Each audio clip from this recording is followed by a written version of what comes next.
স্কুলের বেঞ্চের উপর একটা আইডির নাম পাইলাম, সেই আইডির নামটা ফেসবুকে সার্চ করে পেয়েও গেলাম। যাই হোক, নক করলাম, হ্যালো কেমন আছেন, রিপ্লাই দিল না। তারপরে ওই যে ব্রেঞ্চের উপর লেখাটা ছিল ওই ব্রেঞ্চের একটা পিক তুললাম, তারপরে সেই স্কুলটার একটা পিক তুললাম, এই স্কুলের পিক টিক তুলে ওকে পাঠাই দিলাম। সঙ্গে সঙ্গে সিন করলো, তারপরে রিপ্লাই দিল, হোয়াট, আপনি বেঞ্চের মধ্যে আমার অ্যাকাউন্টের নামটা পাইছেন তারপরে আমাকে নক দিয়েছেন? আমি বললাম যে হ্যাঁ। যাই হোক বলেন, যেহেতু আপনাকে নক দিয়ে ফেলছি আপনার বাসাটা কোথায়? তখন সে বলল, না আপনি নক দিয়েছেন ভালো কথা, আমি ভাবতেও পারি নাই যে কেউ এইভাবেই নক দিবে।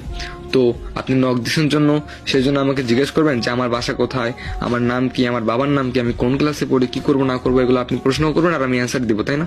মানে এটাই ভাবতেছেন। তখন আমি বললাম যে হ্যাঁ কেন, পরিচয় তো হইতে পারি তাই না, আমি আপনাকে নক দিলাম, ভাবতে পারেন যে আমি আপনার একজন ফ্যান।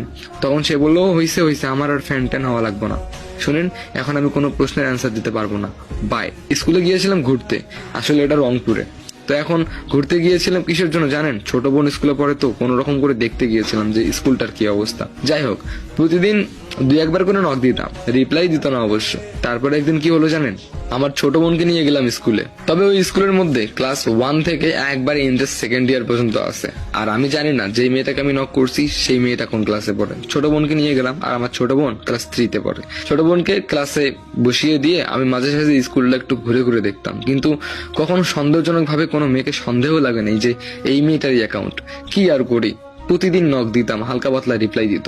তবে একদিন মাথার মধ্যে একটা বুদ্ধি আসলো, না ছোট বোনকে একটা পিক দেখানো যাক। তারপরে ফেসবুক অ্যাকাউন্টে ঢুকে সেই মেয়েটার পিক দিয়ে দিলাম ছোট বোনকে। ছোট বোন দেখলো, দেখে বলল, এই আপু তো অনেকদিন থেকে আসে না। আমি বললাম যে ও, এই জন্য আমার চোখে পড়েও না আর কাউকে সন্দেহও লাগে না, কারণ স্কুলের মধ্যে অনেক মেয়ে আছে।